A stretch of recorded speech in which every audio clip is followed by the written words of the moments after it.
काय व्हिडिओ बनवतो, सगळ्या घरचा तमाशा दाखवतो, हे तो आपल्या घरची भांडणं जे आहेत छोट्या मोठ्या गोष्टीवरती टाळा. माझं हे आज मी घरामध्ये एकटा आहे, त्याच्यामुळे मी तुम्हाला सांगतोय. कुठल्या तरी दारूच्या दुकानामध्ये दारू पित आई कुठेतरी टेन्शन मध्ये. आता माझ्या व्हिडिओची वाहवाह केली म्हणून ती प्रेमळ नाहीये. आपल्याला दिसतं चेहऱ्यावरून किंवा त्यांच्या वागण्यावरून की प्रेमळ आहे की नाही. नमस्कार मित्रांनो, मी स्ट्रॉंग संजोग. कशा आहात तुम्ही? फायनली प्रतिभाच्या घरी चाललेली आहे. किती दिवसासाठी? 3-4 दिवसासाठी. जिंगल बेल काय बोलतो आरू, कशी आहेस? काय बोलतो वेदांत, कुठे चालला तू? बाबूकडे चाललाय. ओके, बाबूकडे चाललाय.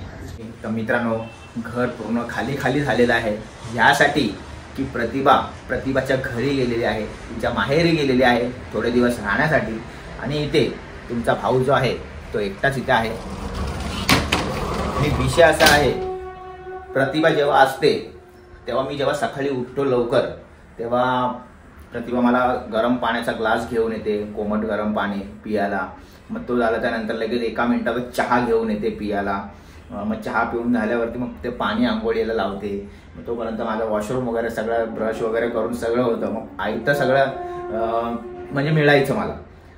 पण आता सकाळी मी जेव्हा उठलो, आई मला सकाळी उठवलं आईने गरम पाण्याचा ग्लास दिला. हे सगळं लग्नाच्या अगोदर होत होतं, ते प्रतिभा शिकली. मग प्रतिभाने मला चालू केलं. प्रतिभा आता तिच्या घरी गेली, आता परत आईचं चालू झालं. ग्लास दिला, मस्त चहा दिली. आई बोलली झोप आरामात. आणि मी चालली आहे कामावरती. सकाळी माझी आंघोळ वगैरे झाली. मी बोललो आता चला चहा वगैरे पिऊ, कारण की आई मला सकाळी उठवून गेली. आई बोलली की संजोग चहा चपाती वगैरे मी बनवून ठेवले, ती नाश्त्याला नक्की खा. तर म्हणलं ठीक आहे. किचनमध्ये जेव्हा मी आलो तेव्हा मला इथे चहा नाही दिसली मित्रांनो. हे बघा, इथे फक्त हा ब्रेड दिसला, इथे ही भाजी दिसलेली आहे. हा किचन असं सुंदर असं म्हणजे सजवून ठेवलेलं आहे. साफसफाई एकदम कडक असते आईची, प्रतिभाची. आणि मी आता काय करू, तर मला फक्त हेच दिसलं. असं मी हे का बरं असं दिसलंय मला काय कळत नाही. बघतो तर काय ह्यामध्ये चहा आहे. हा कप आईने इथे आयता ठेवलेला आहे. ह्याच्यामध्ये 2 चपात्या आईने खूप छान अशा मला गरम करून ठेवलेल्या आहेत. आणि ही प्लेट ठेवलेली आहे. म्हणजे विचार करा, लग्नाच्या अगोदर पण आपले तेवढेच लाड होते, लग्नाच्या नंतर पण आपले तेवढेच लाड आहे. बायको माहेरी गेली तरी पण आईचं प्रेम हे काही कमी होत नाही, किंवा आई कधी बाहेर जाते तेव्हा बायकोचं प्रेम कमी होत नाही. तर ही सगळी तडजोड जी आहे ती चालू राहते. आणि विषय असा असतो की शेवटी आपलीच माणसं आपल्याला बघतात, हे लक्षात ठेवा. म्हणजे घरातली, बाहेरचं मी नाही सांगू शकत, बाहेरचे जे रिलेटिव्ह आहेत ते नाही सांगू शकत, पण आपली जी बायको आणि आई पप्पा ते आपले असतात. मित्रांनो, आता मी मस्त चहा पिते. बघू चहा गरम आहे का नाही, मला माहित नाही. मला बघायला लागेल चहा गरम आहे का नाही. एकदम कप वगैरे धुवून वगैरे ठेवलाय कडक मध्ये एकदम. हे बघा, चहातून दूर येतोय, म्हणजे चहा गरम आहे. खूप छान प्रकारे चहा इथे पाहू शकता तुम्ही.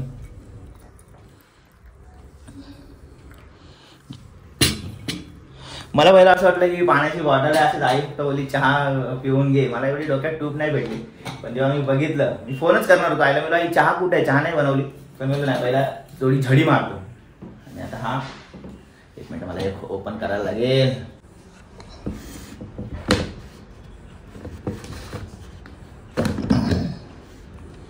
हो, म्हणजे आईने याच्यामध्ये गरम गरम भाजी ठेवली, तुम्ही बघू शकता.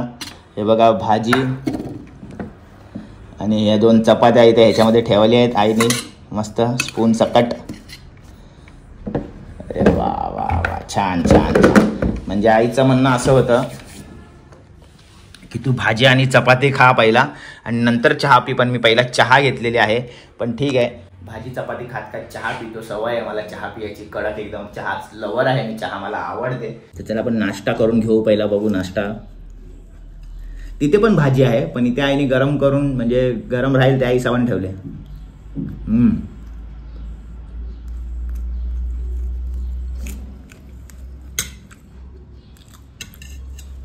खूप छान असं नाश्ता आई बनवून गेलेली आहे. या तुम्ही पण कधीतरी आईचा हातचा नाश्ता करायला. वंडरफुल, स्वादिष्ट चहा.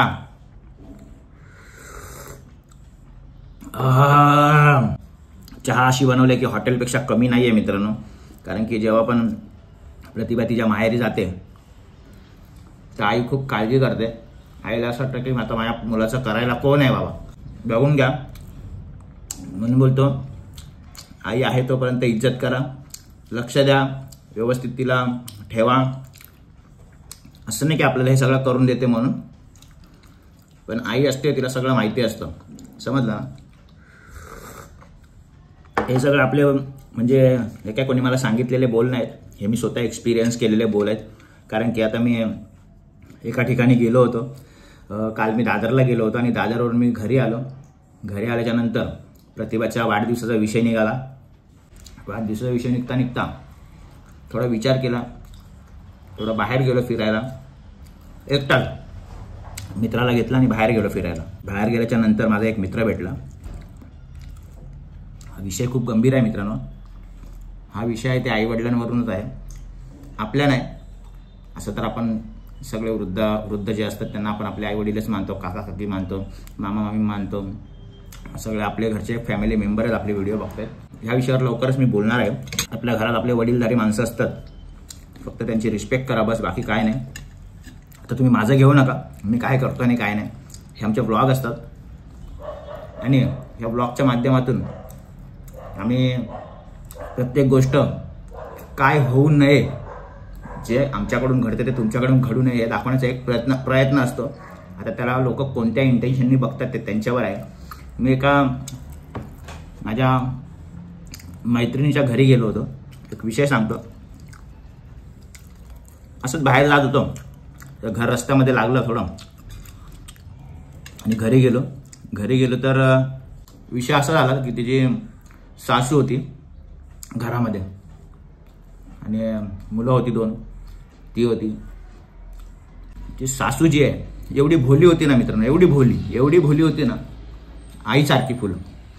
आणि ती बोलते, अरे आलास किती वर्षानंतर आलास, तुझे व्हिडिओ बघते मी, पण मला असं वाटलं की त्या आजी आहेत त्या बोलतील काय व्हिडिओ बनवतो, सगळ्या घरचा तमाशा दाखवतो, हे दाखवतो ते दाखवतो, असं बोलतील असं वाटलं. कारण की हो दाखवतोच, साहजिकच लोक बोलणारच. पण त्या आजी मला काय बोलल्या, नाही माझी मैत्रीण बोलली, हो व्हिडिओ छान असतात रे तुझे, सगळ्या घरचे भांडणं दाखवतोस तू, तुला असं काय वाटत नाही का, असं तसं. तेवढंच ती आजी काय बोलली माहिती आहे, भांडणं दाखवतो पण त्याच्यामधून काय शिकण्यासारखं घेता का आपण. मी आजी माझी खेचते का काय करते. आजी पटकन बोलली, तुझे व्हिडिओ खूप छान असतात रे, हे जे घरामध्ये भांडणं दाखवतोस ना त्याच्यामधून पण खूप काही शिकण्यासारखं असतं. मी म्हणजे भांडणं कशी झाली नाही पाहिजे, छोट्या छोट्या गोष्टीला कशी भांडणं होतात आणि आपण कुठे ती सुधारली पाहिजे, आपल्या घरात होत असतील तर भांडणं. ह्या सगळ्या गोष्टींनी आजीने खूप पॉझिटिव्ह घेतलं मला. आणि खरंच मी बोलणार अशी प्रेमळ माणसं, आता माझ्या व्हिडिओची वाहवा केली म्हणून ती प्रेमळ नाहीये, आपल्याला दिसतं चेहऱ्यावरून किंवा त्यांच्या वागण्यावरून की प्रेमळ आहे की नाही. जसं माझी आई एवढी प्रेमळ आहे की कोणाला पण आरामात जवळ बसवते, जवळ घेते, त्याला नाश्ता पाणी जेवण सगळ्या गोष्टी करते, तर समजून जातो माणूस की चेहऱ्यावरूनच किंवा त्यांच्या वागण्यावरून. तर मला त्या आजीची एक पॉझिटिव्हिटी दिसली आणि मी माझ्या मैत्रिणीला बोललो, आहे बघ तुझ्याकडे लॅपटॉप आहे, तू शिकलेली आहेस, तू हे आहे ते आहे, पण तू छोट्या मोठ्या गोष्टी नाही समजू शकत, ज्या आजी समजू शकते, ज्या आजीचे एक्सपिरियन्स आहेत. पण जे आजीने बोलली ना ते मला खूप मनापासून सांगतो खूप छान वाटलं. मला खूप म्हणजे खूप एक पॉझिटिव्हिटी दिली आजीने मला की असे व्हिडिओ बनव बिंदास, काय टेन्शन नको घेऊ. आजी हे पण बोलत होती, जर तुला भांडणं दाखवायची होती तर तू मारामारी पण दाखवू शकतो, शिव्या गाळ्या दाखवू शकतो, भांडणं अशी थोडी होतात एवढी प्यार मोहब्बतने. तर जी गोष्ट आजीला समजायची ते आजी समजली आणि आजी बोलली खूप छान व्हिडिओ आहे. असं भांडं लागतं प्रत्येकाच्या घरी, आमच्या पण घरी भांडणं होतात, पण ते भांडणं जे आहेत ते कोणत्या गोष्टीवरून होतात आणि ते आम्ही तुम्हाला दाखवतो. आणि तुमच्या घरी पण नाही होऊ हे भांडणं, छोट्या गोष्टीमुळे खूप मोठी मोठी भांडणं होतात, ती भांडणं होऊ नये म्हणून आम्ही तोच जे आमच्या घरी होतं ते तुम्हाला आम्ही दाखवण्याचा प्रयत्न करतो. आम्ही ती भांडणं हलक्यामध्ये घेतो म्हणून तिथपर्यंत आमचं घर व्यवस्थित आहे. आम्ही पण जर ती भांडणं मोठ्या टोकापर्यंत घेऊन गेलो असतो तर आज प्रतिभाच्या घरी असती, मी माझ्या इथे असतो, कुठल्या तरी दारूच्या दुकानामध्ये दारू पित असतो, आई कुठेतरी टेन्शनमध्ये असते, कुठल्या तरी हॉस्पिटलमध्ये, पप्पा कुठेतरी टेन्शनमध्ये, त्या हॉस्पिटलचा खर्च किंवा कुठे इथे तिथे फिरत असतील की बायको आजारी, ह्या सगळ्या गोष्टी. म्हणून शक्यतो आपल्या घरची भांडणं जे आहे छोट्या मोठ्या गोष्टीवरून ती टाळा, माझा हेच बोलायचा प्रयत्न आहे. कारण की मी एक फॅमिली ब्लॉगर आहे, म्हणून माझ्या व्हिडिओमधून कोणत्याही शिवीगाळ वगैरे होत नाही आणि शक्यतो टाळतो मी. तर माझी चहा पण थंड झाली, चहा तर गरम पुन्हा होईल सांगतो. बघा चहा तर मी पुन्हा गरम करेल, पण एकदा फॅमिली तुटली, भांडणं झाली, नवरा बायको वेगळी झाली, तर परत दुसरा नवरा, परत दुसरी बायको, हे सगळं दुनियादारीमध्ये कोर्ट कचेरीमध्ये खूप पैसा खर्च होतो मित्रांनो, लक्षात ठेवा. म्हणून आपली बायको आपलीच ठेवा, शक्यतो भांडणं टाळा, छोट्या मोठ्या गोष्टीवरून भांडणं घरी करू नका. आज मी घरामध्ये एकटा आहे, त्याच्यामुळे मी तुम्हाला सांगतोय आज सगळं माझ्या घरी सुरळीत चालू आहे, म्हणून मी एकटा आहे. म्हणजे प्रतिभा माहेरी गेले, आई कामाला गेले, पप्पा पण बाहेर गेलेत, तर मला एवढं काही वाटत नाही. पण हेच जर कुठल्या भांडणांमुळे मी एकटा राहिलो असतो तर विचार करा, मी फुरसतमध्ये नाश्ता बसून खाल्ला नसता, मी पण टेन्शनमध्ये असतो. व्हिडिओ बनवायचं एकच माझं म्हणजे बोलतात ना, एकच मत आहे व्हिडिओ बनवायचं, किंवा एवढंच मी व्यक्त करू शकतो की तुम्ही तुमच्या घरात भांडणं टाळा शक्यतो. नवरा कामावर येताना किरकिर, किंवा आपण बायको बरोबर किरकिर, तर ते सगळ्या गोष्टी टाळा आणि आपला संसार सुखाचा करा, मी एवढंच सांगेल. तर मित्रांनो, घ्या काळजी तुम्ही तुमच्या परिवाराची, आम्ही पण काळजी घेतो. जय हिंद, जय महाराष्ट्र.